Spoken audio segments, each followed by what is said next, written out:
Tanse, I'm Chris Sanachkate. Welcome to APTN National News. Thank you for joining us. APTN News has learned Assembly of First Nations Regional Chief Joanna Bernard has resigned from the portfolio of Child and Families. In a letter obtained by APTN News, Bernard, who is the AFN's regional chief for New Brunswick, cites difficulties working with the National Children Chiefs Commission as her reason for resigning. She alleges the NCCC, now made up of 19 First Nation chiefs, has spread misinformation about the AFN, excluded the AFN from meetings, and withheld information. The two organizations are part of a group that is trying to negotiate a long-term agreement on First Nations child welfare reform. Bernard originally agreed to do an interview with APTN News, but later declined. We will have more on this story on tonight's newscast.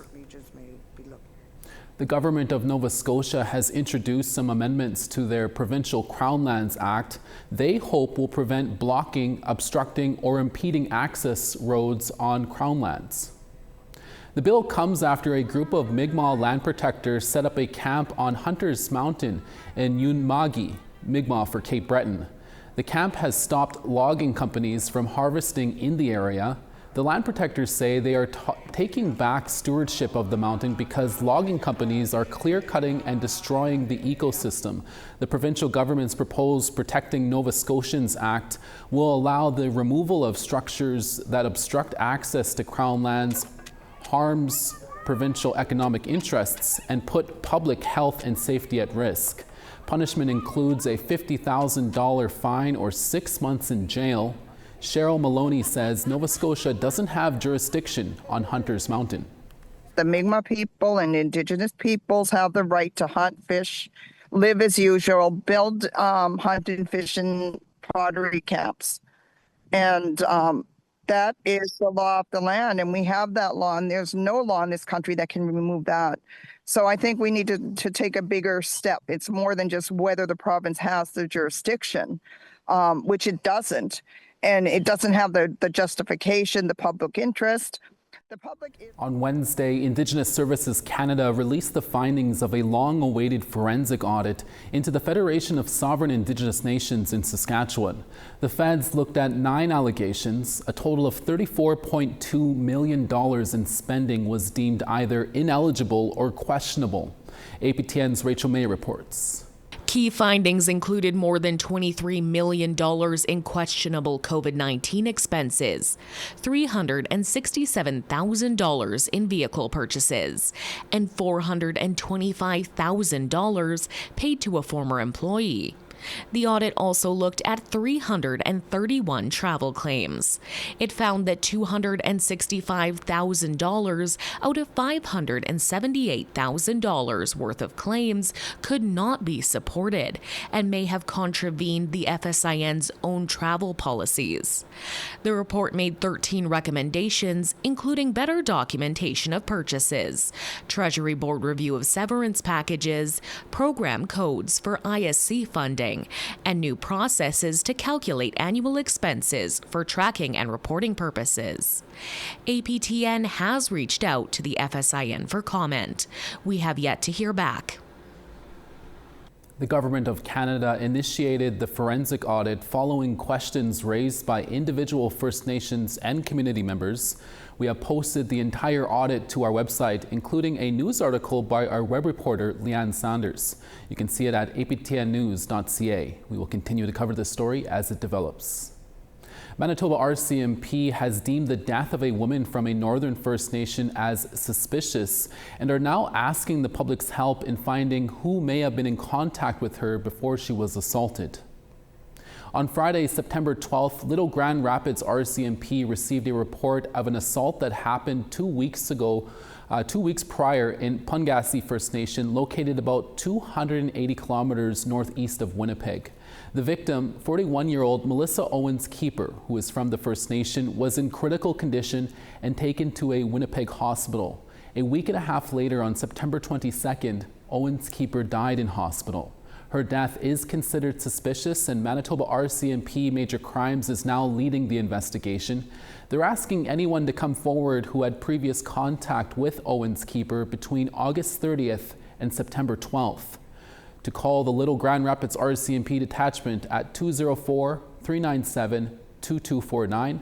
The investigation continues this week.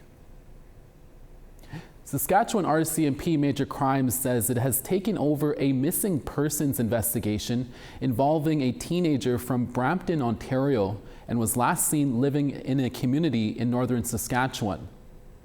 Saskatchewan RCMP says 16-year-old Josiah Weblong's disappearance from Pelican Narrows in northeastern Saskatchewan is now considered suspicious. Weblong was previously living in Brampton with his family and was last in contact with his family on May 16th from Pelican Narrows and stopped messaging after he planned to go to a friend's house. RCMP says when they found the home Weblong was staying in, they were told the teen evacuated due to the wildfires there. RCMP says they continue to follow any tips and leads to try and find where Weblong went or what happened to him. Weblong is 5'11" with a slim build, black shoulder-length curly hair styled with braids. Pelican Narrows is part of the Peter Ballantine Cree Nation, more than 400 kilometers northeast of Saskatoon. If anyone knows where Josiah Weblong is, you are asked to contact the RCMP. Alberta RCMP have concluded their investigation into the death of an amateur mixed martial arts fighter that happened last year in November. RCMP says the man's death was not suspicious. Last November, 33-year-old fighter Trokan Doshwa was injured during a charity fight in Enoch Cree Nation. He died in hospital just 2 days later. RCMP say the man's participation in the fight contributed to his death. Alberta is the only province in the country that doesn't have a provincial regulatory body for combative sports. Politicians in Winnipeg are speaking out after recent acts of vandalism at the constituency office windows of two First Nations cabinet ministers. But despite one affected minister saying the issue should concern everybody, Manitoba Premier Wab Kinew continues to stay silent. APTN Sav Jonesa brings us this update. Officials are saying very little following a number of attacks affecting two First Nation cabinet ministers in Winnipeg that have resulted in broken windows and fire damage. Firefighters have responded to 4 fires at MLA Bernadette Smith's constituency office since the beginning of August. Last weekend, MLA Nahani Fontaine's constituency office had its windows smashed in. Police are investigating but say they have nothing to share. At an unrelated event Tuesday, Fontaine addressed the issue. The fact that Minister Smith's office has been vandalized as well as my own, I think should concern everybody. She says no staff were harmed and they are currently working from home. We can't say much. It is being investigated by Major Crimes. So, I have faith that Major Crimes is doing what they need to do to make sure that our offices are safe and that every constituency office is safe. Manitoba Premier Wab Kinew has not responded to repeated requests by APTN News for comment about the vandalism. His office would not say if he will publicly address the situation. Leader of the opposition, Progressive Conservative Obi Khan, took to Facebook to denounce the actions he says create division. Khan says Manitobans have the right to demand better from their elected officials, but this is not the way. Smashing windows, harassment, or anything of that nature is never the solution. Both Smith and Fontaine are First Nations women. Both are ministers in Kinew's cabinet. In late August, Fontaine shared a video on social media addressing threats and online hate she's received while in office. One handwritten note stated Fontaine needs to be scalped, hogtied, and fired from job now. She captioned the video saying that for some politicians, quote, the violence is relentless. Essentially, we're told to just put up with the abuse. NDP Member of Parliament Leah Gazan says that doesn't cut it. Certainly, I think that any situation of violence needs to be taken very seriously. Gazan, who is also First Nation, says though it is a privilege to be a politician, it does come with personal safety risks. She had her own office windows smashed in Winnipeg last year, but says House of Commons gave her proper support. I think it's time that members of parliament or members of legislative assemblies need to be provided with the supports they need to be safe. We need to ensure that any elected official is safe doing their job so that they can focus on doing that job. Smith could not be reached for comment. We will continue to follow this story as it develops. Sav Jonesa, APTN National News, Winnipeg. Young up-and-coming Indigenous artists recently received some assistance at the National Music Centre in Alberta. That story when we come back.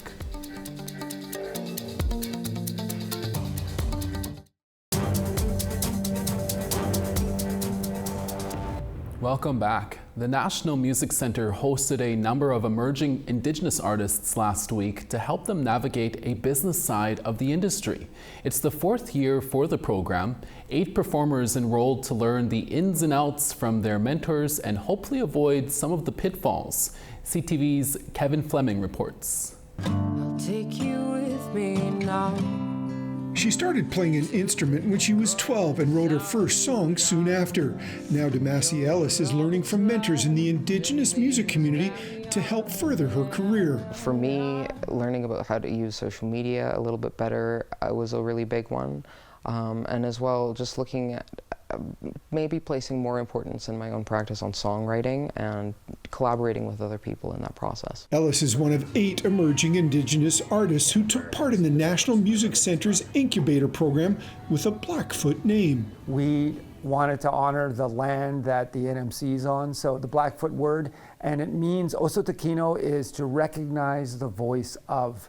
And that's exactly what we do with the program. David McLeod says the program's agenda comes from the students, and mentors share their experiences they've learned the hard way. They call it music industry or music business for a reason.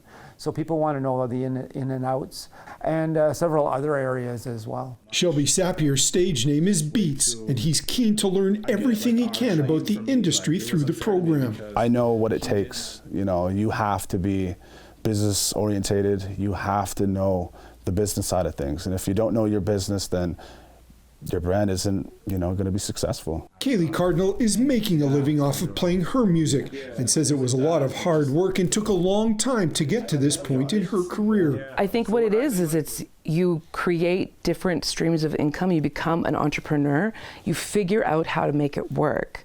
That's how I did it, so I think anybody can do it. The spirit inside me longs for freedom. Kevin Fleming, CTV News, Calgary. A local Saskatchewan author has released her second book following a debut novel that was shortlisted for a Governor General's Literary Award. Her latest story follows a young boy obsessed with video games who suddenly finds himself immersed in the natural world. APTN's Rachel May has this report. I thought, man, this would be a really cool thing for kids to read about and learn about. And that sort of was the start of the idea for this novel. Author Christy Jackson's second novel, Touching Grass, is now available. The book follows Tristan, a 12-year-old Dene boy who would rather be playing video games than be outside. After getting into trouble at school, his mother sends him to a culture camp to connect with his roots. Inspired by Jackson's own time at a Dene culture camp, the story shows Tristan's journey of ups and downs, new friends, and life-changing experiences. So he's very much out of his element when he's up dealing with, meat and blood and like all of the things that are part of culture camp. And so obviously he has a difficult time dealing with these things. And so, but as he goes, he starts to really sort of embrace it. Jackson says the novel was inspired by her own visit to a Dene culture camp through her work. Although she is Cree, she recognized a need for Dene representation in literature and worked with communities to ensure the story was told respectfully and accurately. She says representation for all cultures is vital. And it's so very important for kids to see themselves in stories. And so I'm really happy that I'm one of many authors that are contributing to having more Indigenous voices in the book place. Her first book, Mortified, which followed Belinda, a shy student with a string of bad luck, was shortlisted for a Governor General's Award for Young People's Literature. She says that by the time Mortified hit the shelves in May 2024, she was already getting ready to start editing Touching Grass. This time, I actually wrote the end just before Mortified came out. So, so it takes a little while between when you finish the first draft and then, do all the process of editing. Touching Grass is now available wherever books are sold. Rachel May, APTN National News, Saskatoon. We now want to tell you about this week's third web poll question. Over on our website, we ask, what should the government do to crack down on hate crime? Your answers are more money towards programs, more policing, higher sentences, or unsure. Go to our website at aptnnews.ca to have your say. The questions are on the right-hand side of the homepage. We have more news after the break. Stay with us.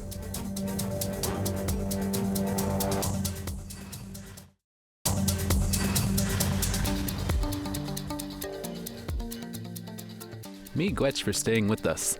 St. John 17, Halifax 18 and partly cloudy. Anujiwak 9 in rain, La Grande River 13. Quebec City 14, St. Jovite 16 in rain. Showers in Toronto at 19, Ottawa 15. Wawa 15 and smoky, Sudbury 17. Churchill 8, Puckatawagan 14 and sunny. Barons River 14, Brandon 14. 12 in Regina, Yorkton sunny and 9. Stony Rapids 5, Buffalo Narrows smoky and 6. Sunny in Fort McMurray at 15, Peace River 16. 24 in Lethbridge, Calgary 18. Tofino 13, Penticton 22. Smithers 10, Dees Lake 8 and showers there. Old Crow -1, Whitehorse 7. Fort Liard 16, Trout Lake 10 and sunny. Sax Harbor 0, Colville Lake 6. Chesterfield 5, Whale Cove 5 as well and sunny. And Arctic Bay -3, Resolute 0. In Winnipeg, the Manitoba Theatre Centre hosts the Pimoteowin Creators Circle and Festival of New Work each year. The Creators Circle creates and develops new plays by taking 6 artists each year with Governor General award-winning playwright Ian Ross to help lead their journey to discovering their storytelling skills. After meeting each week, the writers have their plays read at a free-to-attend New Work Festival in September in Winnipeg. We recently spoke with Kirby Fultz, one of the participants, who will tell us more about his play. Kirby, thank you so much for taking some time out of your busy schedule. Tell us a bit about Pimoteowin is and your experience of being part of this year's cohort. Pimoteowin is a Indigenous writers circle that was created with MTC's Kelly Thornton, the artistic director, and Indigenous playwright Ian Ross. And what it is it's an environment that is supportive for Indigenous people to tell stories that are residing within them and to support each other in telling those stories in a really, really good way. I know the play you're premiering on Friday is the first play you've ever written. Can you tell us about the playwriting process and what your story is about? Well, the process was different from anything I've ever done before. I'm a storyteller in general, like I like to tell stories, but writing them down has never been a thing that I've ever done. So Pimoteowin just gave me the tools that I needed to put the words that I have, that I speak, down onto paper. And it's been life-changing. I wasn't the greatest student growing up, so I was kind of afraid of writing, and just the support that I got from my fellow writers and Ian and MTC in general really created something different inside of me. I felt myself grow as part of it. I'm old, so that's kind of a shock. Yeah. And what's the story about? My story is about an Indigenous family, specifically about a divorced mom and her children. The path that they take through the revealing of secrets that are held in the family, and secrets that have caused years of trauma for not just the children, but for the mom and her siblings too. And then the path of healing that comes from the sharing of those secrets. Compelling stuff. Kirby, can you explain why should people come out and experience Pimoteoin's New York Festival? That's a very good question. I think people should come out in general just to support the writers, just to come out and hear the stories that people have to tell. I think people should come out to walk across the bridge that MTC is building in reconciliation, and just to walk across that bridge and see that there's more out there than just what we're sort of fed. And it's free. Seriously, it's Manitoba. Yeah, definitely get some people in the seats if it's free. And how has it felt watching everyone's stories come together throughout the year and now seeing them read in front of an audience? You know, I have been part of their process as well as they're part of my process of writing.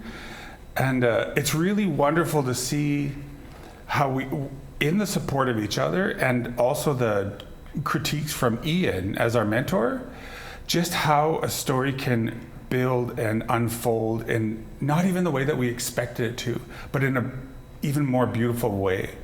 It's been pretty great. Comes out very organically, hey? Yeah, and there's no need for us to feel restrained. We could say what we want in however we want to say it. Finally, Kirby, you talked about it a little bit there, but what are you most looking forward to about workshopping your play and seeing it performed? Ooh, now that I'm finished writing the play, I say finished because I'm not really finished. I'm sure that I'll adapt and change as we go along, especially from the workshop. But I'm really looking forward to seeing how other people take the words that I've written and putting their own life into it, and how the director is going to see it and what they feel like the direction it needs to go in. I'm looking forward to that a great deal, to hear those voices. And really briefly and quickly, for our viewers back in Winnipeg here, just tell us where everyone can go to see it. They can go see it at the Tom Hendry Warehouse, right behind the concert hall. It's running every night this week, and then Saturday afternoon matinee. Right on. Good to hear. Kirby Fultz, we'll have to leave it there. Thank you for your time. Absolutely. Glad to be here. Thanks. And that's your daytime newscast for this Thursday. Dennis Ward is back for your evening newscast in a few hours, including a brand new segment of Truth in Politics. Please join us then. And don't forget, we have more news stories on our website at aptnnews.ca. From our HQ in downtown Winnipeg, hi miigwech masicho. Thank you for watching, and we'll see you again next day.